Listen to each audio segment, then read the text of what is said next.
जय श्री महाकाल मित्र। आज से इस YouTube के माध्यम से हम आपके साथ यंत्र मंत्र तंत्र के रहस्यों को उजागर करेंगे और आशा करता हूँ ये आप अपनी भलाई के लिए या किसी की दूसरे की भलाई के लिए इस मंत्र यंत्र और तंत्र का प्रयोग करेंगे। किसी योग्य गुरु के संरक्षण में इन साधनाओं का आरंभ करेंगे और जिंदगी में खुशहाली, खुशी, लाभ आपके साथ साथ चले। धन्यवाद। जय श्री महाकाल, जय मां काली।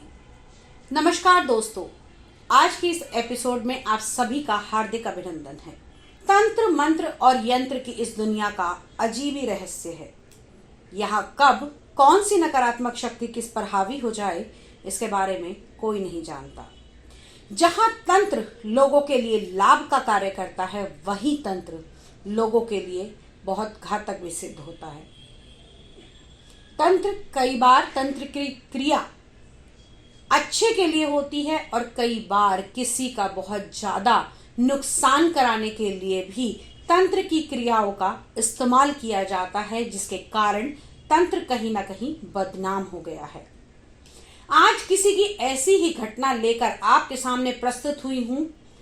यह घटना एक बच्ची के जीवन की सच्ची घटना है।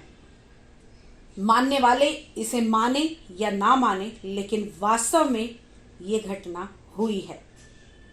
इसमें पात्रों के नाम जो हैं वो बदल दिए गए हैं और साथ ही साथ जिस जगह ये बच्ची रहती थी उसका स्थान भी बदला गया है।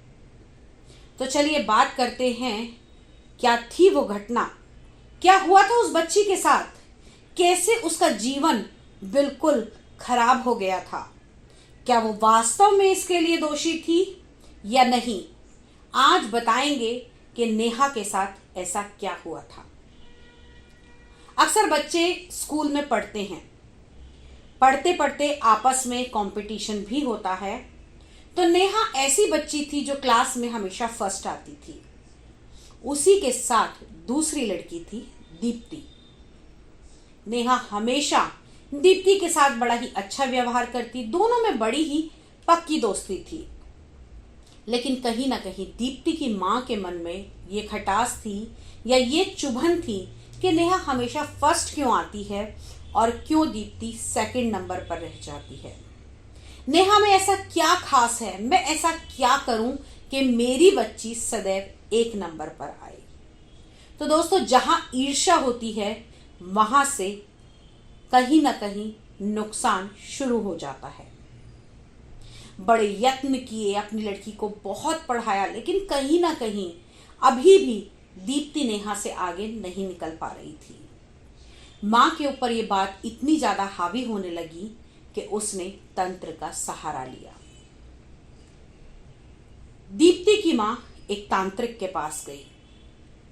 तांत्रिक से उसने कहा कि कुछ ऐसा कीजिए कि नेहा फर्स्ट ना आए और मेरी दीप्ति फर्स्ट हो जाए। तांत्रिक ने ऐसा करने के लिए बहुत बार मना भी किया, लेकिन तांत्रिक को कुछ पैसों का लालच देकर दीप्ति की मां ने यह काम करवाया।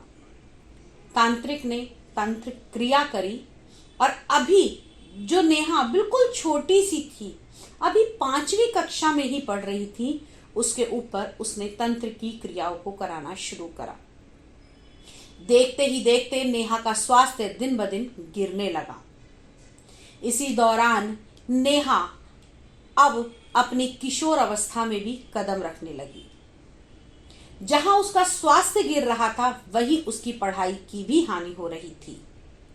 दिनों दिन नेहा के नंबर नीचे आने लगे और दीप्ति आगे जाने लगी। इस चीज को देखकर दीप्ति की मां बहुत ज्यादा खुश थी। उसकी खुशी का ठिकाना नहीं था, लेकिन वहीं नेहा की जिंदगी दिन पर दिन बद से बदतर होती जा रही थी। ना घर वालों को समझ में आ रहा था कि ये ऐसा क्या हो रहा है कि जिससे मेरी बच्ची बीमार भी हो रही है और कहीं ना कहीं उसके मानसिक स्तर पर भी इसका असर पड़ रहा है। वो अपने जीवन में पिछड़ती जा रही थी। माँ बाप लाख यत्न करने के बाद भी इस सवाल का जवाब नहीं पा रहे थे। अब धीरे धीरे नेहा बढ़ने लगी। आई नेहा की किशोर अवस्था।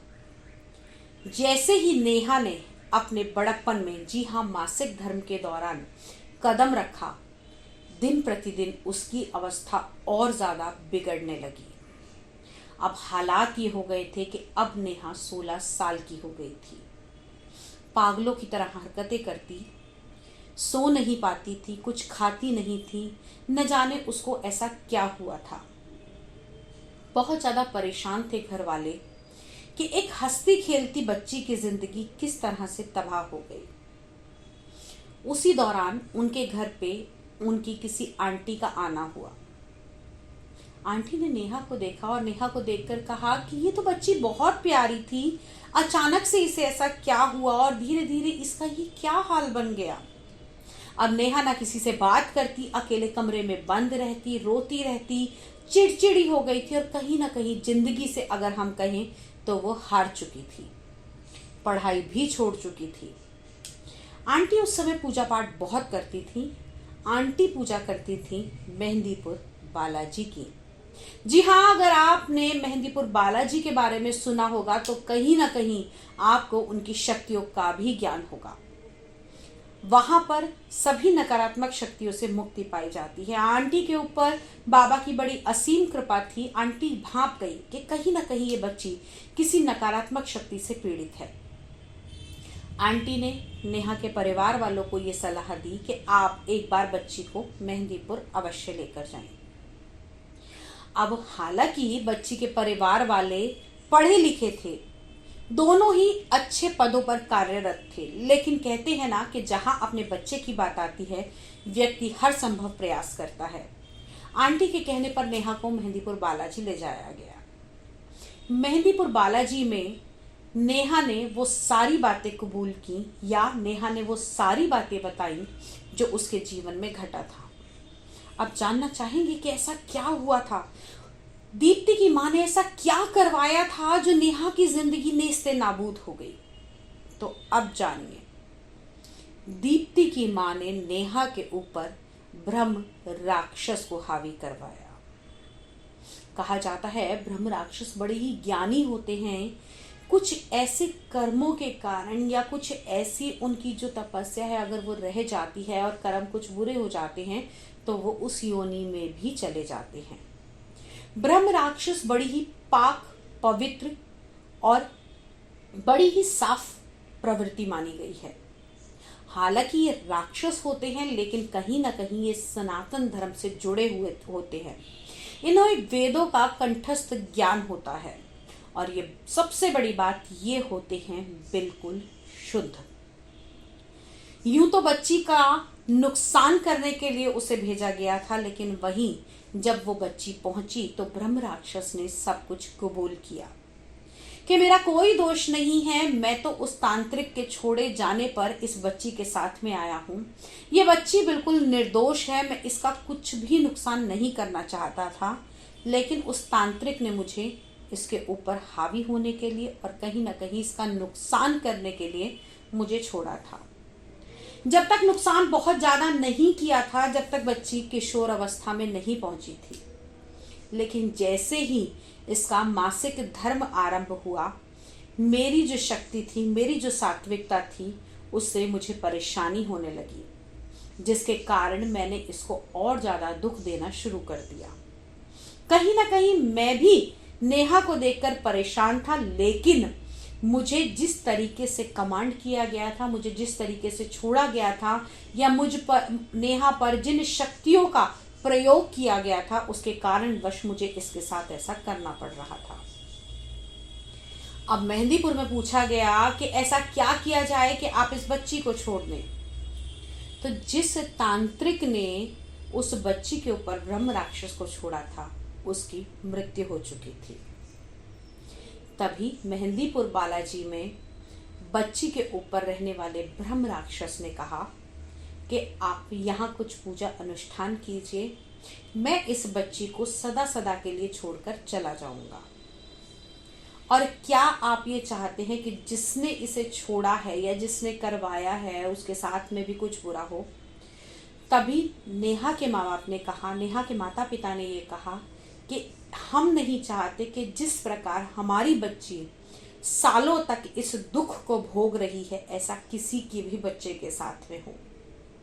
उसकी ये भावना देखकर तभी ब्रह्म राक्षस ने उसे वहीं छोड़ दिया।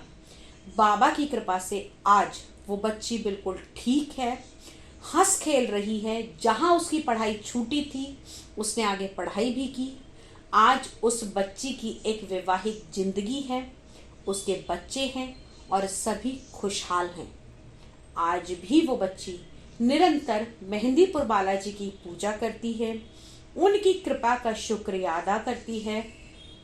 और कहीं ना कहीं ये भी देखने को मिलता है कि आप कभी भी किसी का अगर बुरा करते हैं तो उसका फल भोगना पड़ता है।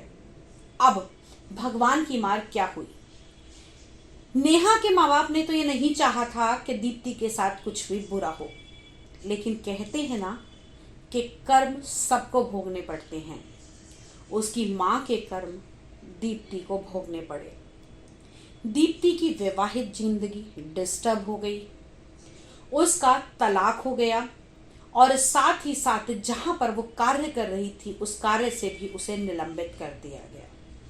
सब तरफ से परेशान अब दीप्ति अपनी माँ के कर्मों को भोग रही है। इसमें उसका कोई दोष नहीं है, लेकिन कहीं ना कहीं कहते हैं ना कि अगर माँ बाप कुछ बुरा करते हैं तो संतान को भी भोगना पड़ता है। तो दोस्तों, सबके लिए अच्छा रखिए और तंत्र की क्रियाओं का अगर आपको इस्तेमाल करना है तो अच्छे के लिए कीजिए, किसी का भला कीजिए, अपना भला कीजिए और तंत्र की वो क्रियाएं कीजिए जिससे आप अध्यात्म के द्वारा ईश्वर के साथ जुड़ सके, ना कि किसी का हनन कर सके। इन्हीं कारणों से लोग तंत्र के नाम से भी घबराते हैं और तंत्र की शक्तियों को गलत मानते हैं। तो मेरे चैनल में, मेरे प्रोग्राम में आपके पास में समय समय पर तंत्र से जुड़ी हुई क्रियाएं, तंत्र से जुड़े हुए रहस्य और साथ ही साथ वो सच्ची घटनाएं भी लेकर आऊंगी जो वास्तव में तंत्र में होती हैं या हुई हैं। आज के शो में इतना ही। अगली बार आपसे फिर से मुलाकात करूंगी। तब तक के लिए जय श्री महाकाल, जय महाकाली।